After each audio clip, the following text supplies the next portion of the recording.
ನಮಸ್ಕಾರ ವೀಕ್ಷಕರೇ, ತಮ್ಮೆಲ್ಲರಿಗೂ ದ ಕಸ್ಪ್ ಪೀಪಲ್ ಚಾನಲ್ಗೆ ಮತ್ತೊಮ್ಮೆ ಸ್ವಾಗತವನ್ನು ಕೋರ್ತಾ, ನನ್ನ ಜೊತೆಗೆ ಆಲ್ರೆಡಿ ತೋಷಿತ್ ಅವ್ರು ಬಂದು ಕುತ್ಕೊಂಡ್ಬಿಟ್ಟಿದ್ದಾರೆ. ತಡ ಮಾಡೋದು ಬೇಡ. ಎಲ್ರಿಗೂ ಸಂಬಂಧಪಟ್ಟಿರುವಂಥ ಪ್ರಶ್ನೆ, ಆಸ್ಟ್ರಾಲಜಿ ನಂಬೇಕಾ ಬೇಡವಾ, ಹಾಗೆಯೇ ವಿಲ್ ಪವರ್ ನಂಬೇಕಾ ಬೇಡವಾ, ಯಾವ್ದು ಹಿಡ್ಕೋಬೇಕು, ಗೊಂದಲ, ಏನು ಮಾಡೋದು ಗೊತ್ತಾಗ್ತಾ ಇಲ್ಲ. ಗ್ರಹಗತಿ ಸರಿ ಇಲ್ಲ ಅಂತಾರೆ ಮನೆಗಳಲ್ಲಿ.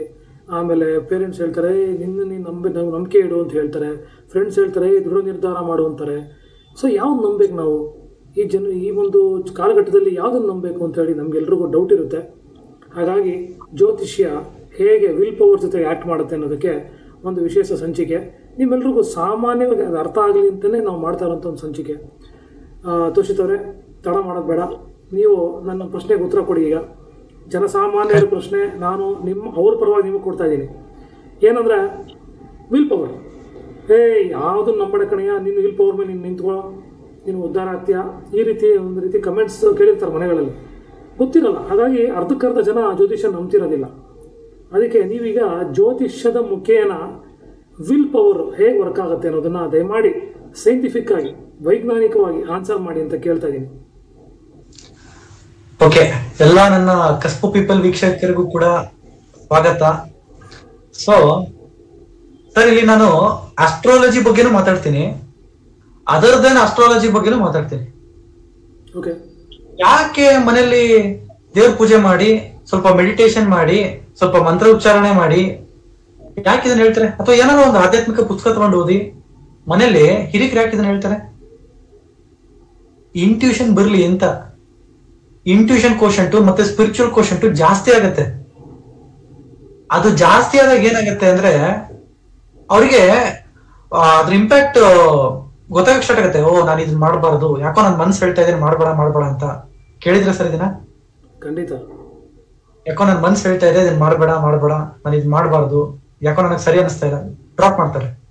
ಸರ್ ನನ್ ಮನ್ಸು ಹೇಳ್ತು ಸರ್, ಅದಕ್ಕೆ ನಾನು ಮಾಡ್ಲಿಲ್ಲ. ನನ್ ಮನ್ಸು ಹೇಳ್ತಾ ಇತ್ತು. ಹೆಂಗ್ ಹೇಳ್ತು? ಮೆಡಿಟೇಷನ್, ಇಂಟ್ಯೂಷನ್, ಇದೇ ಅಲ್ವಾ ವಿಲ್ ಪವರ್ ಅಂದ್ರೆ? ವಿಲ್ ಪವರ್ ಇಂದ ಸೋರ್ಸ್ ಏನಾಯ್ತು ಅವಾಗ? ಮೆಡಿಟೇಷನ್, ಒಂದು ಜ್ಞಾನ, ಒಂದು ಮಂತ್ರ, ಏನೋ ಒಂದು ದೇವ್ರ ಒಂದು ಮಂತ್ರ ಉಚ್ಚಾರಣೆ ಮಾಡ್ತಾ ಇದೀನಿ. ಮಂತ್ರ ಅಂದ್ರೆ ಮನಸ್ಸಿಗೆ ಮಾಡ್ತಕ್ಕಂಥ ತಂತ್ರ. ಮನಸ್ಸಿಗೆ ಒಂದು ತಂತ್ರ ಮುಖಾಂತರ ಏನ್ ಮಾಡ್ತಾ ಇದ್ರೆ ನೀವು ಮನಸ್ಸನ್ನ ಸ್ಟೇಬಲ್ ಮಾಡ್ತಾ ಇದ್ರ. ಮನಸ್ಸಿಗೆ ಮಾಡ್ತಕ್ಕಂಥ ತಂತ್ರ, ಮನಸ್ಸಿಗೆ ಹೇಳ್ತಕ್ಕಂಥ ಒಂದು ಅಫರ್ಮೇಶನ್, ಅದನ್ನ ಹೇಳ್ಬಿಟ್ಟು ನಾವ್ ಏನ್ ಮಾಡ್ತಾ ಇದೀವಿ, ಮನಸ್ಸನ್ನ ಸ್ಟೇಬಲ್ ಆಗಿ ಇಡ್ತಾ ಇದೀವಿ. ಮನಸ್ಸು ಸ್ಟೇಬಲ್ ಆದ್ರೆ ಪ್ರತಿಯೊಂದು ಲೈಫಲ್ಲಿ ಸ್ಟೇಬಲ್ ಆಗುತ್ತೆ, ಗೊತ್ತಾ? ಮನಸ್ಸು ಒಂದು ಸ್ಟೇಬಲ್ ಆದ್ರೆ ಅದೇ ಒಂಥರ ವಿಲ್ ಪವರ್ ಇದ್ದಂಗೆ. ಇನ್ನ ಜ್ಯೋತಿಷ್ ವಿಚಾರಕ್ಕೆ ಬರೋಣ. ನನಗೆ ವಿಲ್ ಪವರ್ ಇದೆ, ನಾನು IAS ಕ್ರ್ಯಾಕ್ ಮಾಡ್ತೀನಿ. ನನಗೆ ವಿಲ್ ಪವರ್ ಇದೆ, ನಾನು ಮೆಡಿಕಲ್ ಮಾಡ್ತೀನಿ. ವಿಲ್ ಪವರ್ ಆಕ್ಚುಲಿ ಆಕ್ಟ್ ಆಗ್ತಕ್ಕಂಥದ್ದು ಮಟೀರಿಯಲಿಸ್ಟಿಕ್ ನೀಡ್ ಸಿಗಲ್ಲ. ಇದೊಂದು ನೋಟ್ ಮಾಡ್ಬೇಕಾಗಿರ್ತಕ್ಕಂಥ ಪಾಯಿಂಟ್, ಎಲ್ಲರೂ ನೋಟ್ ಮಾಡ್ಬೇಕಿದೆ ಪಾಯಿಂಟ್, ಅರ್ಥ ಮಾಡ್ಕೊಳ್ಳಿ. ವಿಲ್ ಪವರ್ ಆಕ್ಟ್ ಆಗ್ತಕ್ಕಂಥದ್ದು ಮಟೀರಿಯಲಿಸ್ಟಿಕ್ ನೀಡ್ ಸಿಗಲ್ಲ. ವಿಲ್ ಪವರ್ ಆಕ್ಟ್ ಆಗ್ತಕ್ಕಂಥದ್ದು ಮನಸ್ಥಿತಿಗೆ ಮಾತ್ರ. This is the first point. ನನ್ನ ಹತ್ರ ವಿಲ್ ಪವರ್ ಇದೆ, ಬಿಸ್ನೆಸ್ ಮಾಡ್ತೀನಿ, ಕ್ಲಾಸ್ ಆದ್ರೆ ಅಲ್ಲಿ ಇಂಟ್ಯೂಷನ್ ವರ್ಕ್ ಆಗ್ತದೆ, ಇಂಟ್ಯೂಷನ್ ಅಲ್ಲಿ ವರ್ಕ್ ಆಗ್ತದೆ. ನಾನು ಮಾಡಬಾರ್ದು, ಯಾಕೋ ನನ್ನ ಮನ್ಸು ಹೇಳ್ತಾ ಇದ್ದೇನೆ ನಾನು ಮಾಡಬಾರ್ದು ಅಂತ. ಮೆಡಿಕಲ್ ಲೈಕ್ ತುಂಬಾ ಲಾಂಗ್ ಟರ್ಮ್, ನನಗೆ ಅರ್ಥ ಆಗ್ತಿಲ್ಲ, ಲೈಕ್ ನಾನು ಮಾಡಬಾರ್ದು, ತುಂಬಾ ಲಾಂಗ್ ಟರ್ಮ್ ಆಗುತ್ತೆ, ನನ್ನ ಫ್ಯಾಮಿಲಿ ಕಂಡೀಷನ್ ಈ ತರ ಇದೆ, ನಾನು ಇಷ್ಟು ವರ್ಷ ಓದ್ತಾ ಕೂತ್ಕೊಂಡ್ರೆ ಅದು ಮತ್ ನಾನು ಯಾವ ಏಜಿಗೆ ಬಂದು ಅರ್ನ್ ಮಾಡ್ಬೇಕು, IAS ಮಾಡ್ತಾ ಇರ್ತೀನಿ. ಇಂಟ್ಯೂಷನ್ ಅಲ್ಲಿ ಗೈಡ್ ಮಾಡ್ತಾ ಇರುತ್ತೆ. ಆ ಇಂಟ್ಯೂಷನ್ ಎಲ್ಲಿಂದ ಬಂತು? ಮಂತ್ರ ಹೇಳಿದಾಗ, ಮೆಡಿಟೇಷನ್, ಮನಸ್ಸನ್ನ ಕಾಮ್ ಆಗಿ ಇಟ್ಕೊಂಡಾಗ, ಯೋಗ ಮಾಡಿದಾಗ, ಗೊತ್ತಾ ಸರ್? ಯೋಗ ಮಾಡಿದಾಗ ಅಲ್ವಾ? ಕರೆಕ್ಟ್. ಇದು ಒಂದು ವಿಚಾರ, ಇದೇ ಒಂದು ವಿಚಾರ.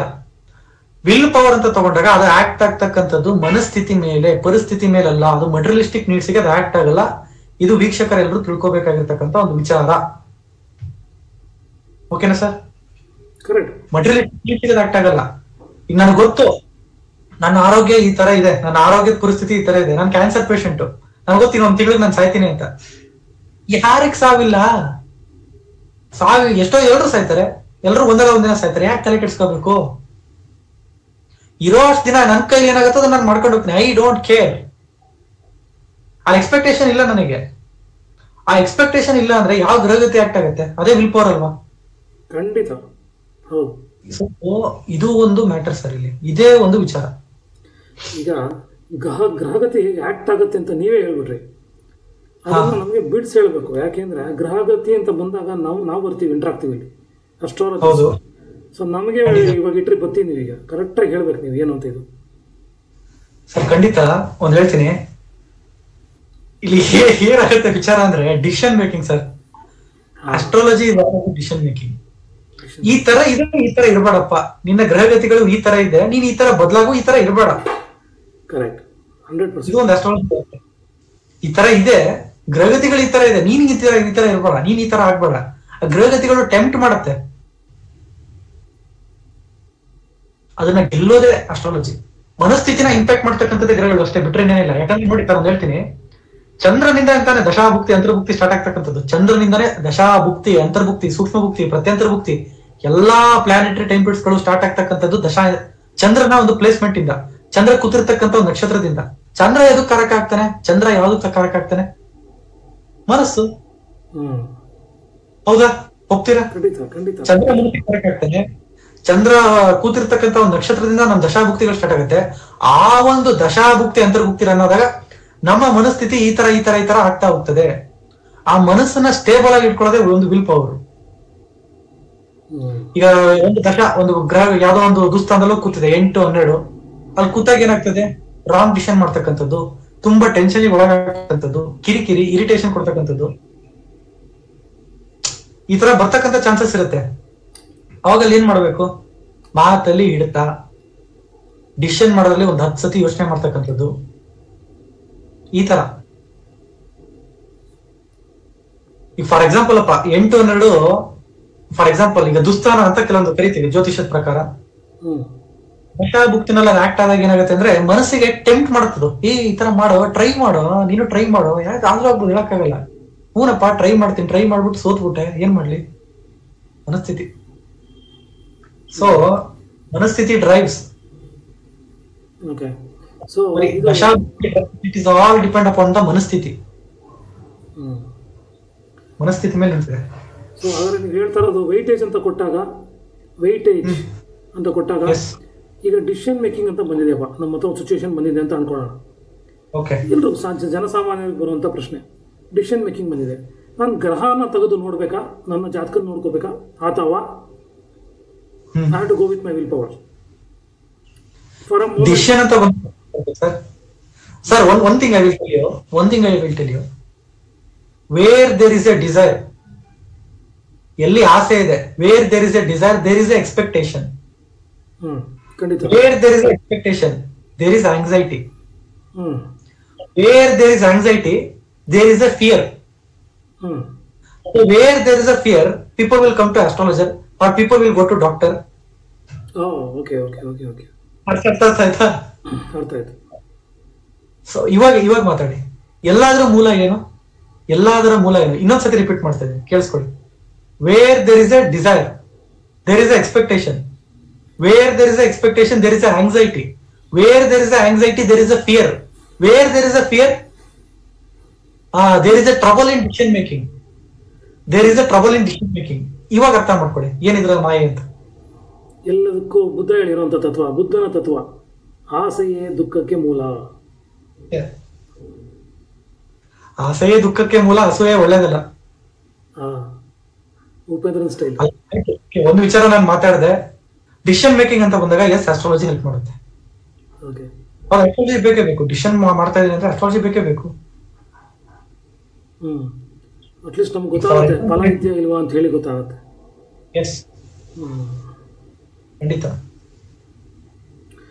ಸೊ ನನಗೆ ಇನ್ನೇನು ಅಲ್ಲಿ ಕಾಣಿಸ್ತಾ ಇಲ್ಲ, ಡೌಟ್ ಕೇಳಬೇಕು ಅಂತ. ಸೊ ಹಾಗಾಗಿ ಈ ಟಾಪಿಕ್ನಲ್ಲಿ ಎಂಡ್ ಮಾಡ್ತೀನಿ ಅಂತ ಹೇಳ್ತಾ, ಇನ್ಯಾರು ಹೇಳೋದಿದ್ರೆ ನೀವೇ ಹೇಳ್ಬಿಡಿ. ಯಾಕಂದ್ರೆ ವಿಲ್ ಪವರ್ ಅಂತ ಬಂದಾಗ ನಿಮಗೆ ನನಗಿಂತ ಹೆಚ್ಚಾಗಿ ತುಂಬಾ ಜನಕ್ಕೆ ಹೇಳಿರ್ತೀರಿ.